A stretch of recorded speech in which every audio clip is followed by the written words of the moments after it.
Assalamualaikum warahmatullahi wabarakatuh. Bismillahirrahmanirrahim. Alhamdulillahi rabbil alamin. Wassalatu wassalamu ala ashrafil anbiya'i wal mursalin wa ala alihi wa sahbihi ajma'in. Qala rabbi syrah lana sadrana wa yassir lana umurana wahlul 'uqdatam min lisanina yafqahu qawlana. Nawaitu ta'lam wa ta'lim wa tadhakkur wa tadhkir wa naf'a wal intifa' wal-ifadah wal-istifadah wal-hatha ala tamassuki bi kitabillah wa sunnati rasulillahi sallallahu alaihi wasallam wa du'a ilal huda wa dalalata alal khair ibtigha wajhilah wa qurbih wa thawabih subhanahu wa ta'ala. Subhanallah walhamdulillah wa la ilaha illallah wallahu akbar wa la hawla wa la quwwata illa billahil aliyyil azim. Tuan-tuan sidang hadirin hadirat muslimin dan muslimat yang dikasihi sekalian, insya-Allah kita teruskan lagi program perancangan pengajian lepas maghrib tuan-tuan sekalian. Kita masih lagi berada di dalam tajuk besarnya ialah syarat sah sembahyang. Dan kita telah membahas berkenaan dengan syarat sah sembahyang yang pertama sampai yang keempat. Malam ni insya-Allah kita akan masuk pula syarat sah sembahyang yang kelima. Makna syarat sah sembahyang ni tuan-tuan, kalau tidak ada syarat daripada syarat sah sembahyang pada orang yang sembahyang, maka hukumnya sembahyang dia batal. Yakni tuan-tuan sekalian, kalau tidak melengkapi, orang yang sembahyang tu tidak melengkapi syarat-syarat sah sembahyang ini, maka sembahyangnya batal. Yakni sembahyang tu tak terpakai. Kita U-turn balik tuan-tuan, kita ghostan balik belakang, kita bahas dulu orang yang semayangnya sah. Yang pertama dulu ialah orang yang tidak menanggung hadas besar dan hadas kecil. Maknanya tuan-tuan sekalian, kalau orang yang semayang itu berhadas besar ataupun berhadas kecil, walaupun tengah-tengah semayang sekalipun, maka sembahyangnya batal. Yang kedua kita bahaskan dulu, yakni orang yang sembahyang hendaklah dia suci daripada najis yang tidak dimaafkan, pada pakaian dia, pada badan dia dan pada tempat sembahyang dia. Yang itu pun kita dah bahas pada bulan lepas. Kemudian syarat yang ketiga ialah orang yang nak semayang itu mestilah tahu masuk waktu, yakni dah masuk waktu semayang. Kalau dia semayang di luar waktu, yakni kalau dia semayang belum masuk waktu, maka sembahyangnya tak terpakai atau sembahyangnya batal. Itu yang ketiga. Dan yang keempatnya mesti menghadap kiblat. Kalau sembahyang tidak menghadap kepada kiblat, maka hukumnya sembahyangnya batal. Baik, pada malam ni tuan-tuan sekalian, kita masuk pula bicara berkenaan dengan syarat sah yang kelima. Syarat sah yang kelima, tuan-tuan sekalian, ialah syaratnya yang kelima ialah menutup aurah. Menutup aurah. Menutup, orang Melayu kata menutup aurat. Menutup aurat. Kalau kita Arab kata menutup aurah, iaitu satrul aurati. Menutup aurat. Baik, jadi tuan-tuan sekalian, kalau orang yang solat, kalau orang yang sembahyang terbuka auratnya dengan tidak ditutup dengan segera, maka batallah sembahyangnya tuan-tuan sekalian. Sama ada dia sedar ataupun dia tidak sedar, sama ada dia tahu ataupun tidak tahu, maka hukumnya tuan-tuan sekalian, sembahyangnya batal apabila auratnya terbuka. Baik, jadi tuan-tuan sekalian, di sini perbahasan berkenaan dengan menutup aurat ni tuan-tuan, disebut dalam kitab ni, dia kata menutup aurat ialah menutup warna aurah.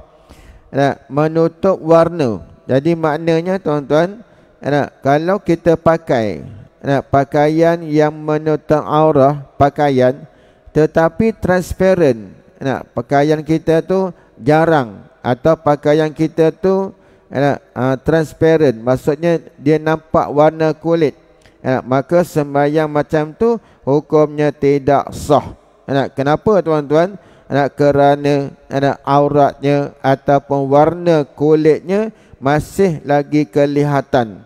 Baik, jadi tuan-tuan sekalian, jadi menutup aurat ni berbeza antara laki-laki dan perempuan. Dan laki-laki dan perempuan ni ada yang jenisnya hamba. Kalau perempuan yang hamba, jariah, maka auratnya lain pula tuan-tuan. Baik, jadi kita bahaskan satu-satu tuan-tuan sekalian. Yang dimaksudkan dengan aurah di sini ialah perkara yang menegah daripada melihat warna kulit. Warna kulit. Jadi kalau nampak warna kulit masih lagi tak sah ataupun tak terpakai, tuan-tuan sekalian, sembahyangnya. Okey. Jadi pada syarat tuan-tuan, bila kita sebut aurah itu ialah barang ma yajibu satruha wa yahrumu nazru ilaiha. Itu mana aurah. Mana aurat ni ialah perkara yang wajib menutup akan dia. Yang ini perkara yang wajib kita tutup. Dan wa yahrumun nazrahu ilaiha, dan haram ditilik ataupun haram melihat kepadanya, kepada aurat tu. Kalau ditengok, kalau kita buka ada orang tengok, maka hukumnya adalah haram. Baik. Jadi tuan-tuan, menutup aurah ni bukan hanya dengan pakaian, bukan hanya dengan kain. Bahkan tuan-tuan sekalian, syarat menutup tu, atau syarat yang penutup aurah tu, syarat dia apa? Syarat dia ada dua. Bukan hanya pakaian, bukan hanya kain tuan-tuan sekalian, tetapi dengan sesuatu yang boleh menutup warna kulit. Ada dua syarat tuan-tuan. Pertama disebut tuan-tuan, ay yashmula al-mastura lubsan fala yakfi kaunuhu fi khufratin aw khimah.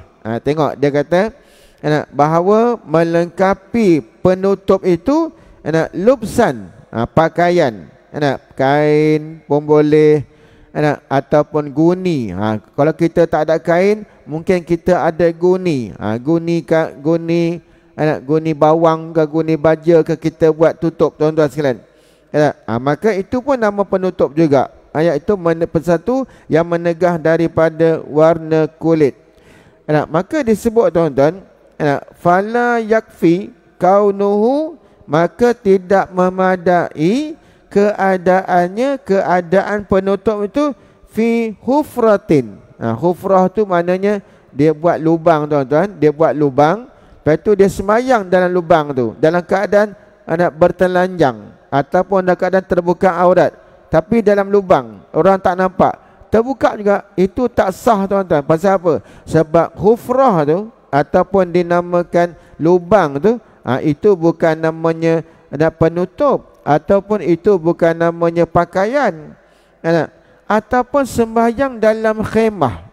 Dia buat khemah, dia sembahyang dalam tu dalam keadaan terbuka aurat, tuan-tuan sekalian, itu pun tidak memadai pada dinamakan penutup. Tak boleh, tuan-tuan sekalian. Ataupun dia sembahyang dalam air yang keruh. Dia sembahyang dalam air yang keruh. Katalah masa banjir, tuan-tuan, dia sembahyang kena air tu, dia sembahyang dalam air tu, tak nampak aurat dia, tuan-tuan sekalian, itu pun juga tak dinamakan sebagai sutrah, tak dinamakan sebagai penutup. Sama mana tak namakan satru aurati. Jadi mesti yang namanya pakaian. Pakaian maksudnya benda yang melekat pada badan, perkara yang ada pada badan kita. Itu yang pertama. Yang kedua syaratnya, tuan-tuan, ialah ayyabna'a launal basyarati. Penutup tu, naklah penutup tu penutup yang menegah daripada kelihatan warna kulit. Itu namanya sebagai syarat, sebagai penutup. Syarat kita nak buat. Umpamanya, tuan-tuan sekalian, menegah warna kulit tu, boleh tak kita sembahyang macam ni, tuan-tuan? Katalah pakaian kita dah tak ada dah pakaian. Kita dah tak ada pakaian, tuan-tuan sekalian. Kita nak sembahyang. Tapi kita ada lumpur ataupun selut. Orang Kedah kata selut, orang belah sini kata lumpur, tuan-tuan. Kita ambil lumpur tu, kita tutup warna kulit, sapu pada badan kita, tuan-tuan, sebelum kita solat. Tak nampak warna kulit, boleh tak? Maka hukumnya adalah boleh. Kenapa, tuan-tuan? Sebab lumpur tu ejen yang menutup warna kulit, tuan-tuan. Tu jadi bolehlah dikatakan lumpur tu cukup syarat. Dia melekat pada badan dan dia juga menegah daripada kelihatan warna kulit. Jadi maknanya sah tak sembahyang kita kalau kita sembahyang dengan kita, tapi syaratnya lumpur tu suci lah. Syaratnya lumpur tu lumpur yang suci. Tu kalau orang Kedah kata selut lah. Kalau orang sini kata lumpur lah.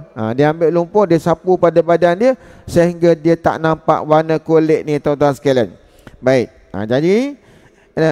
Jadi yang sembahyang ni, tuan-tuan, dia ada beza antara lelaki dan perempuan.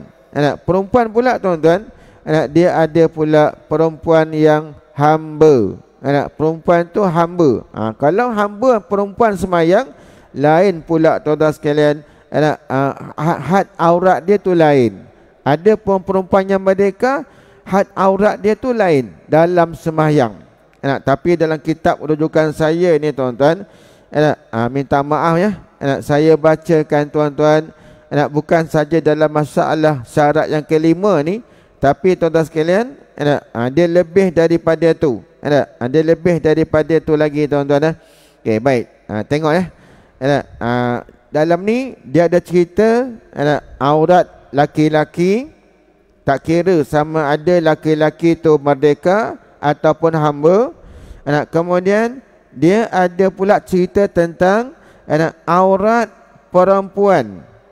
Aurat perempuan yang merdeka. Aurat perempuan yang merdeka, dia terbahagi kepada beberapa bahagian, tuan-tuan. Saya bacakan sesuatu, tuan-tuan. InsyaAllah mudah-mudahan penerangan ni, apa yang saya baca ni, tuan-tuan, ada manfaat untuk kita. Baik. Yang pertama, dia kata auratur rajuli, bermula aurat laki-laki. Aurat lelaki di luar semayang, dalam semayang, bersama dengan orang yang tidak haram melihat aurat dia. Mana aurat dia, tuan-tuan? Aurat laki-laki ni dia terbahagi kepada 4. Aurat laki-laki dia terbahagi kepada 4. Pertama, tuan-tuan sekalian, fil khalwah. Ni fil khalwah ni tuan-tuan, maksudnya ialah dalam keadaan laki-laki tu berkeseorangan dalam rumah dia tuan-tuan. Dia tutup tirai, dia tutup tabir rumah dia, dia tutup langsir rumah dia, dia tutup tingkap, dia tutup pintu. Dia seorang-seorang saja dalam rumah tuan-tuan. Ada tak batasan aurat? Laki-laki duduk dalam bilik dia seorang-seorang, ataupun lelaki duduk dalam rumah dia seorang-seorang, tuan-tuan sekalian, ada batasan aurat tak? Boleh tak laki-laki yang keadaan macam tu, dia bertelanjang bulat dalam rumah, nak minta maaf cakap tuan-tuan ya, dalam rumah tu tak ada siapa-siapa, tak ada siapa-siapa dalam rumah tu, dan tak ada boleh orang luar pun tak boleh tengok dalam rumah dia tuan-tuan. Dia tutup semua, habis langsir, tingkap, pintu semua dia tutup. Boleh tak laki-laki ni bertelanjang bulat dalam rumah seorang-seorang tuan-tuan sekalian? Maka kata syarak tuan-tuan, dalam keadaan berkhalwah tu masih lagi ada batasan aurah yang haram kita buka tuan-tuan sekalian. Apa dia? Kata dalam kitab Syekh Habib Zain bin Sumit ni tuan-tuan, dia kata fil khalwati, aurat dia dalam khalwah tu ialah as-sawatani, dua kemaluan dia tuan-tuan wajib ditutup. Maknanya tuan-tuan, kalau laki-laki duduk dalam rumah dia seorang-seorang, tak ada siapa-siapa yang ada dalam rumah tuan-tuan, haram dia mendedahkan dua kemaluan dia dengan tidak ada hajat. Tak ada hajat apa-apa tuan-tuan. Hukumnya haram. Walaupun tak ada siapa tengok ni, tak ada siapa tengok tuan-tuan sekalian, tapi hukumnya dalam syarak mendedahkan kemaluan tanpa ada apa-apa keuzuran dalam rumah, walaupun tidak ada kelihatan apa-apa tuan-tuan sekalian, maka hukumnya adalah haram. Jadi tak boleh lah dalam rumah duduk telanjang, naik turun tangga, naik tangga, turun tingkat 1, turun tingkat, naik tingkat 2 tuan-tuan sekalian. Tak boleh ya. Itu kita kena jaga tu. Yang dikatakan sawatani tu ialah dua kemaluan dia. Wahuma al-qubulu wad-duburu. Iaitulah kubul, kemaluan depan dia, dan al-duburu, kemaluan belakang dia tuan-tuan sekalian. Yang ni tak boleh didedahkan walaupun dalam keadaan dia berkeseorangan. Okey, itu yang pertama. Yang kedua tuan-tuan sekalian, ini dalam solat, dalam sembahyang. Okey, mungkin tuan-tuan sekalian, kita mungkin ada pernah dengar, mungkin tak pernah dengar, tapi saya baca dalam kitab tuan-tuan ya. Kalau ada benda yang tuan-tuan mungkin benda ni agak baru bagi tuan-tuan, saya harap-harap jangan timbulkan persoalan, jangan timbulkan isu lah. Tengok ya, dia kata tuan-tuan, dalam sembahyang laki-laki ni, fis salati auratur rajuli fis salah. Aurat laki-laki dalam sembahyang. Satu. Kemudian aurat laki-laki indan nisa'il maharimi warrijali. Aurat laki-laki dengan perempuan yang mahram dia. Perempuan tu mahram dia tuan-tuan. Umpama dia mak dia, laki-laki tu dengan mak dia, ataupun dengan adik-beradik perempuan dia, dengan kakak dia, dengan adik perempuan dia, ataupun dengan mak saudara dia. Tuan-tuan, itu maharim, itu maharim. Perempuan yang mahram bagi laki-laki itu. Dan sama-sama kita laki-laki, sama-sama kita laki-laki tuan-tuan ya, warrijal, aurat laki-laki sama dengan laki-laki. Jadi dalam masa yang kedua ni tuan-tuan, aurat dalam semayang, aurat laki-laki dalam semayang, aurat laki-laki bersama dengan perempuan yang mahram dia, yang ni perempuan yang haram dia kahwin. Dan yang ketiga, aurat laki-laki dengan laki-laki. Ni tiga tuan-tuan. Mana aurat dia? Ialah ma baina surrati warrukbati. Ialah aurat laki-laki dalam semayang, paling kurang lah, sekurang-kurangnya. Aurat laki-laki dalam sembahyang tu ialah barang antara pusat dan lutut. barang. Maksudnya aurat yang di antara pusat dan lutut. Ini tuan-tuan minta maaf bercakap, minta ampun berkata-kata tuan-tuan. Terkadang-kadang tuan-tuan kita melihat laki-laki yang semayang di masjid. Saya tak tuju siapa-siapa ya tuan-tuan ya. Kita semayang ni kena ada uniform. Taklah wajib. Syaratnya menutup aurat. Tapi tuan-tuan, kalau ada orang pakai yang pakaian sekarang ni mungkin dengan seluar jeans, mungkin dengan seluar slack, mungkin dengan t-shirt. Minta maaf ya.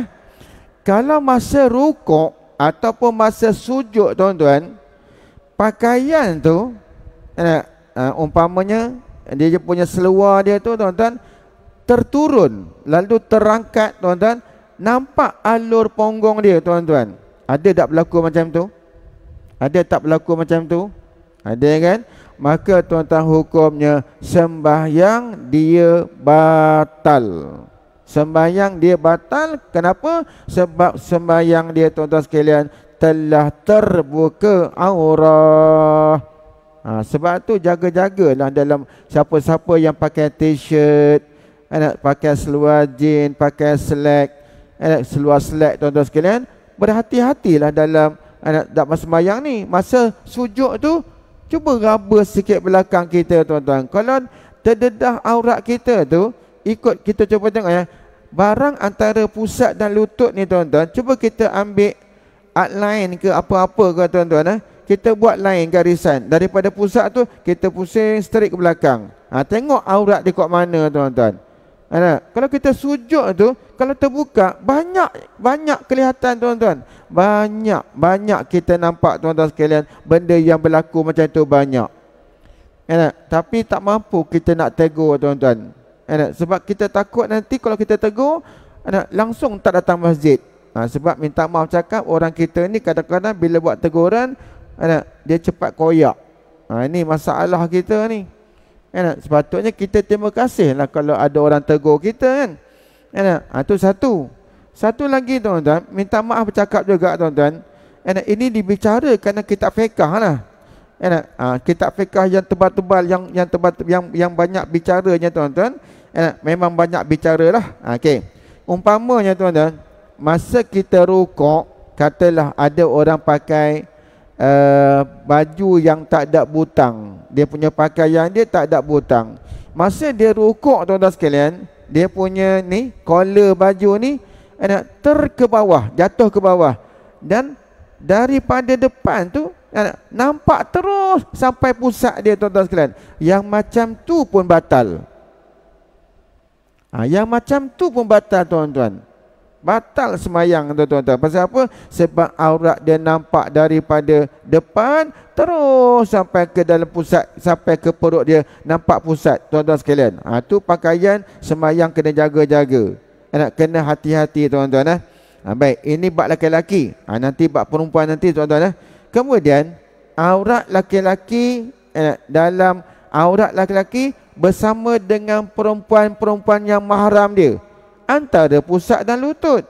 Maknanya kalau sama dengan mak dia tuan-tuan sekalian, dia pakai seluar skirt, dia pakai seluar yang sekarang ni kan ada seluar yang bawah lutut tu tuan-tuan. Seluar parah lutut, tutup pusat, tutup lutut. Itu dah memandai dah. Walaupun minta maaf cakap tuan-tuan, minta ampun berkata-kata ni tuan-tuan, ada tak bapa, ayah, seorang bapa tuan-tuan, dalam rumah dia ada anak perempuan dia dengan isteri, tak apalah, dengan anak perempuan dia tuan-tuan, dia pakai seluar pendek, seluar main bola tuan-tuan, haram tak hukum dia? Walaupun itu anak engkau sekalipun, walaupun anak sekalipun tuan-tuan, ni anak dia perempuan yang mahram lah, tapi batasan aurat dia mesti ada antara pusat dan lutut. Ni kadang-kadang ada orang Islam, tak tahulah dia belajar ke tak belajar, wallahualam, kita tak nak kata apa-apa tuan-tuan. Ini masing-masingnya, tapi kita sebagai orang bertanggungjawab, kita kena bagi tahu tuan-tuan. Apa dia? Depan anak tak boleh pakai seluar pendek. Depan mak tak boleh pakai seluar pendek. Tak boleh. Pasal apa tuan-tuan? Sebab batasan aurat laki-laki dengan perempuan yang mahram tu ialah antara pusat dan lutut. Maknanya pusat wajib tutup, lutut wajib tutup. Kalau ada orang tanya tuan-tuan, pusat dengan lutut ni aurat ke tidak? Maka dalam mazhab Syafi'i tuan-tuan sekalian, pusat bukan aurat, lutut bukan aurat. Tapi apa pasal kena wajib tutup?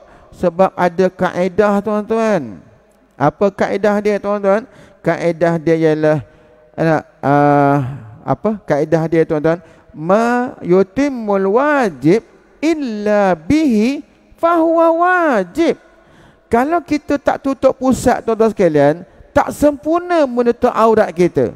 Kalau kita tak tutup lutut kita tuan-tuan, tak sempurna tutup aurat kita. Maka sebab itulah dalam mazhab Syafi'i tuan-tuan sekalian mengatakan lutut wajib kena tutup, pusat wajib kena tutup. Kenapa wajib kena tutup? Nah, kalau ditanya kepada Imam Syafi'i, adakah pusat tu aurat, adakah lutut tu aurat? Maka Imam Syafi'i kata tak, bukan aurat, tetapi tak sempurna menutup aurat, melainkan dengan tutup pusat, dengan tutup lutut. Maka tuan-tuan sekalian, menutup lutut itu juga menjadi wajib.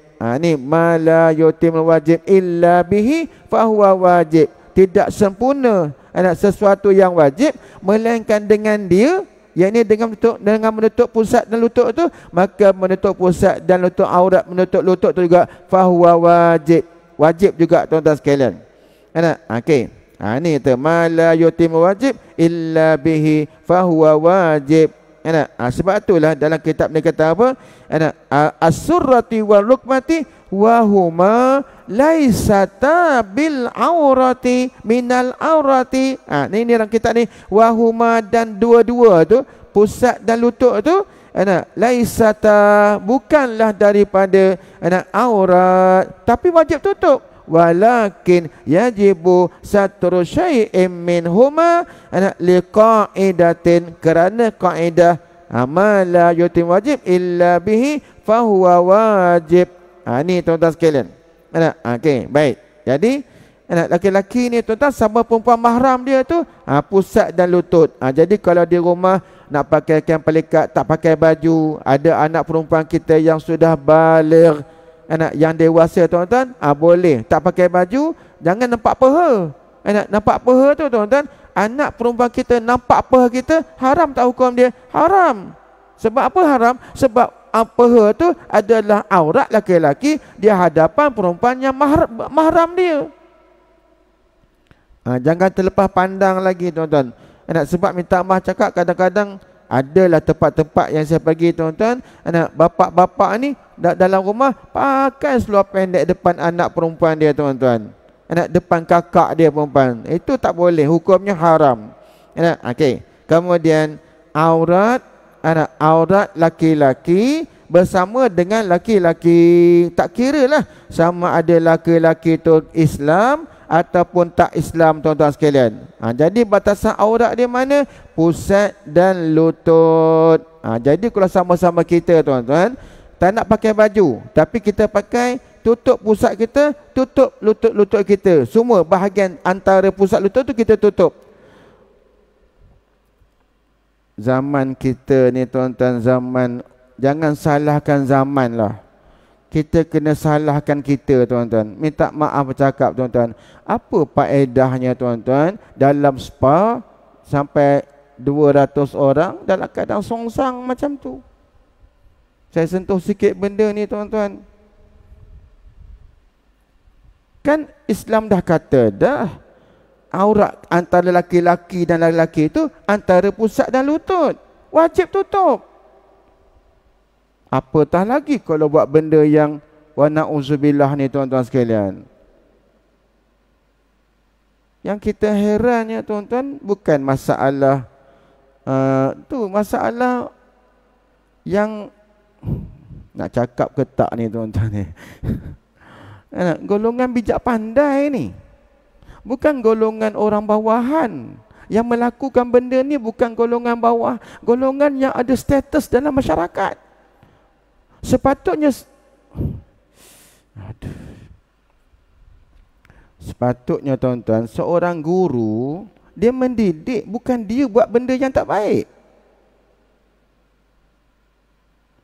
Yang tu terserah pada pihak berkuasa lah tuan-tuan. Ikut undang-undang lah tu. Undang-undang ada tuan-tuan. Tapi saya dengar cerita lah. Kata tak boleh nak dakwa. Tak ada apa kata? Tidak ada pengaduan. Dia tak ada pengaduan tuan-tuan. Itu undang-undang. Kalau dalam Islam ada undang-undang, dia tak kira sama ada yang kena atau yang membuat. Dia tak kira, kecuali kalau ada paksaan. Itu lain. Harap-harap tuan-tuan faham ya. Jadi tuan-tuan sekalian, jangan kita takut tuan-tuan. Kita takut apabila keadaan masyarakat kita berlaku macam ni.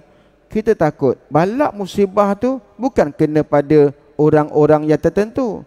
Bila Tuhan nak turunkan balak musibah tuan-tuan, kita semua yang kena. Duduk masjid pun kena, duduk di surau pun kena, yang sedang menuntut ilmu pun kena. Ini tuan-tuan, ini kita bimbang suasana ni. Dan sepatutnya tuan-tuan minta maaf bercakap lah tuan-tuan.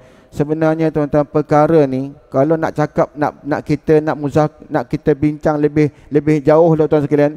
Sebenarnya sistem pendidikan kita ni patut kita cek balik. Kita cek balik sistem pendidikan kita. Saya bukan menteri, saya bukan esko, saya bukan ahli politik, dan saya bukan orang siapa tuan-tuan. Saya hanya tukang baca kitab saja tuan-tuan kat masjid. Tuan-tuan sekalian, saya rasa benda ni tuan-tuan nak dielakkan, nak ditapih ataupun nak dicegah tuan-tuan sekalian. Kita perhati balik sistem pendidikan kita tuan-tuan. Ke mana hala tuju pendidikan tuan-tuan? Minta maaf saya cakap tuan-tuan, saya adalah kena jemput di sekolah asrama penuh, tapi saya tak sebutlah tuan-tuan kat mana sekolah asrama penuh tu, tapi sekolah menengah sains lah. Sekolah menengah sains tuan-tuan ya. Sekolah menengah sains ni tuan-tuan, bukan budak bodoh, bukan budak yang biasa-biasa. Itu semua yang orang kata kalau ambil SPM tu mesti A, 12A, 13A, 14A tuan-tuan sekalian. Sekolah macam tu tuan-tuan. Tapi tuan-tuan, bila bab agama ni situ belajar tuan-tuan, saya minta maaf kalau saya salah bercakap. Saya minta maaf tuan-tuan sekalian. Anak-anak kita di sekolah belajar agama untuk diamalkan agama tu ke, atau untuk lulus periksa?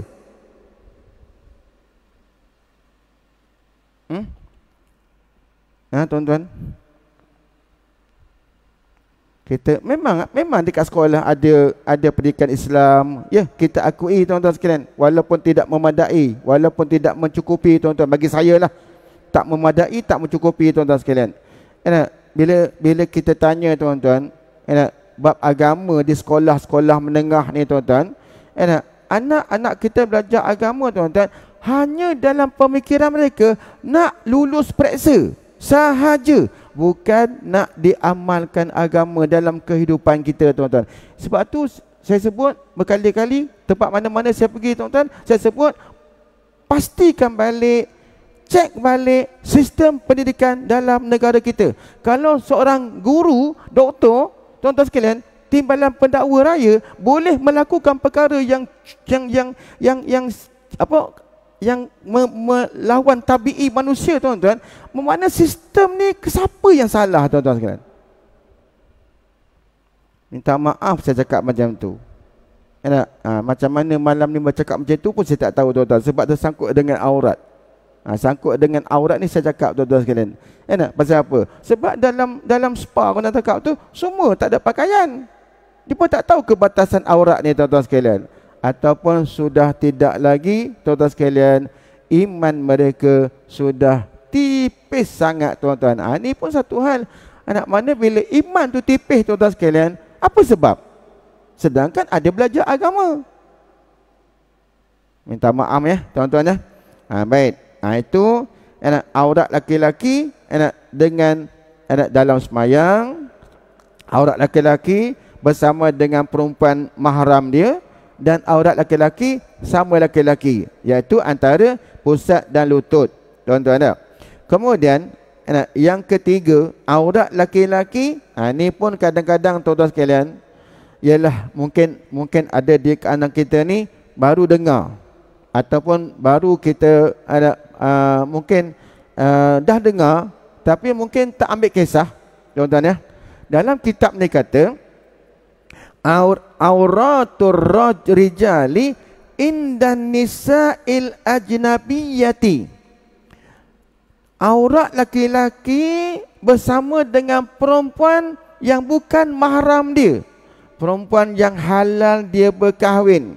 Tak kira sama ada perempuan tu perempuan yang muslimah ataupun perempuan yang kafirah, tak kira tuan-tuan. Asalkan dia perempuan, kita laki-laki, ada batasan aurat tak? Ada. Apa batasan auratnya tuan-tuan sekalian? Dalam kitab disebut. Bukan saya mereka-reka, tidak tuan-tuan. Apa mana aurat dia?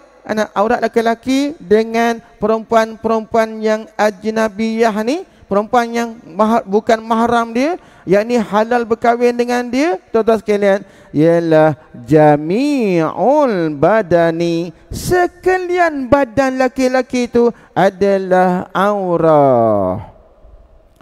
Jadi tuan-tuan sekalian faham kot mana? Kalau nak tengok kitab ni boleh juga ni. Kalau siapa-siapa, betul ke ustaz ni? Kau rasa macam tu, boleh tengok kitab, boleh datang tengok kitab. Dan pengarang kitab ni tuan-tuan, Ahlus Sunnah wal Jamaah, tuan-tuan sekalian, yang sekarang duduk di Madinah. Dia duduk kat Madinah tuan-tuan, dan pernah datang ke masjid ni. Habib Zain bin Smith pernah duduk sini, pernah datang sini, dan sekarang duduk Madinah tuan-tuan sekalian. Habib Zain bin Smith, dia kata apa?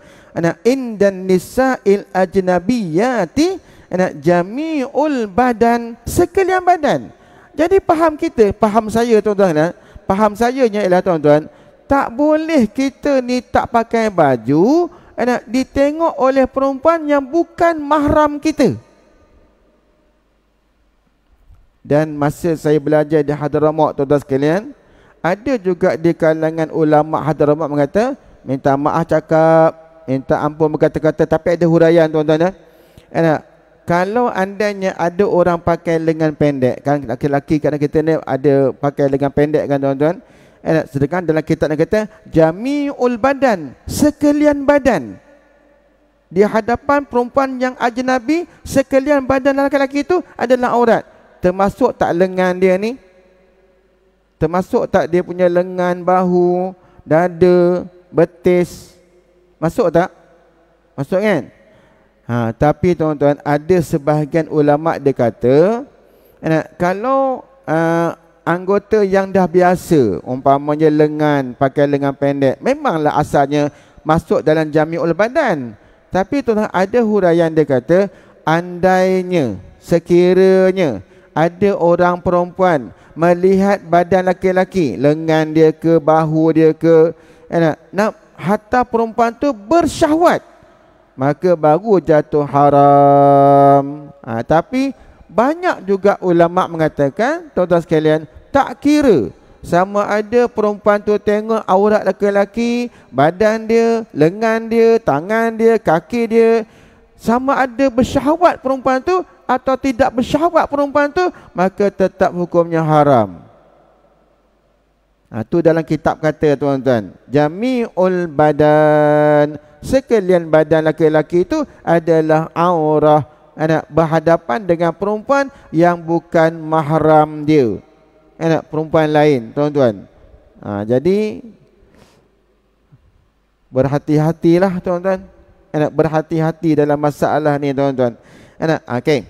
Kemudian yang keempat, yang terakhir, aurat laki-laki ni inda halilatihi, di sisi orang yang boleh melihat aurat dia.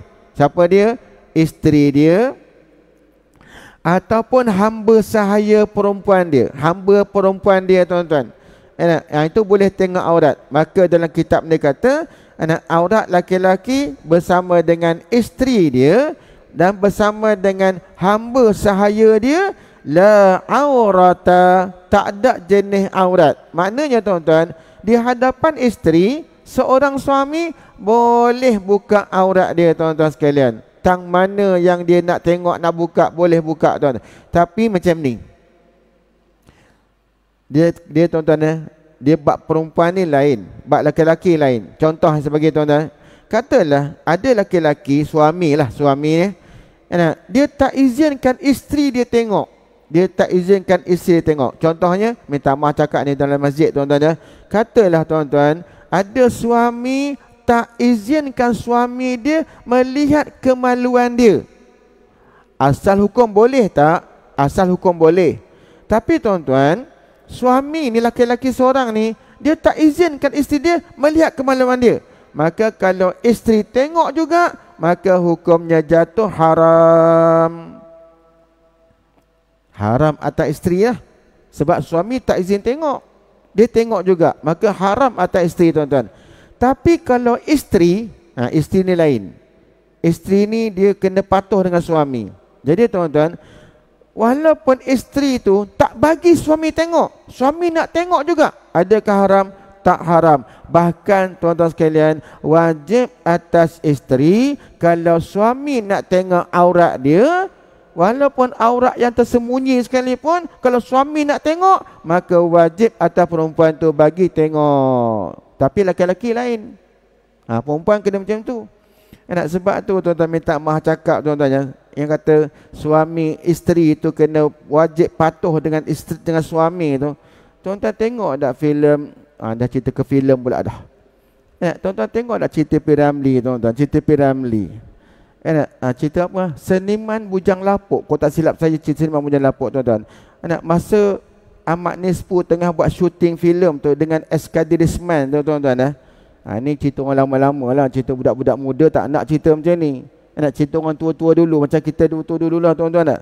Tengok cerita ni tuan-tuan, ingat tak Eskaderisman tu dia tengah nak bunuh isteri dia. Sebab apa? Sebab tak masukkan masak nasi, tak campur dengan belacan. Ingat tak filem tu? Tak ingat? Boleh buka dalam YouTube banyak. Tengok tuan-tuan. Ini bukan suruh tengok, tapi nak cerita tuan-tuan. P. Ramlee ni buat filem macam tu, mesti ada unsur agama dalam filem dia tuan-tuan. Mesti ada unsur agama. Jadi maknanya, walaupun suami tu suruh benda yang luar daripada adat. Adatnya orang masak nasi tak berbelacan. Tapi hari tu suami suruh, aku nak makan nasi dengan belacan. Kenapa kamu tak letak nasi dalam belacan tu? Tak letak belacan dalam nasi tu. Dia pun ambil pedang nak bunuh. Datang Samsudin kata, apa pasal belacan sampai nak bunuh? Pula dah filem. Itu cerita tuan-tuan. Tapi nak cerita tuan-tuan, isteri ni taat dengan suami sampai macam tu lah, walaupun luar pada adat sekalipun tuan-tuan. Baik. Jadi maknanya, kalau batasan aurat antara suami isteri ni, tidak ada batasan aurat tuan-tuan. Maknanya, nak tengok aurat siapa-siapa pun tak ada masalah, tak ada hukum berdosa tuan-tuan. Tak ada hukum berdosa tuan-tuan sekalian. Tak ada hukum berdosa. Okey, baik. Jadi nampaknya tuan-tuan sekalian, minggu ni cerita, bukan minggu ni, malam ni cerita aurat lelaki-lelaki. Padahal kita ada berapa lagi? Ada aurat perempuan yang merdeka, ada aurat perempuan yang hamba, itu lagi 3 tuan-tuan.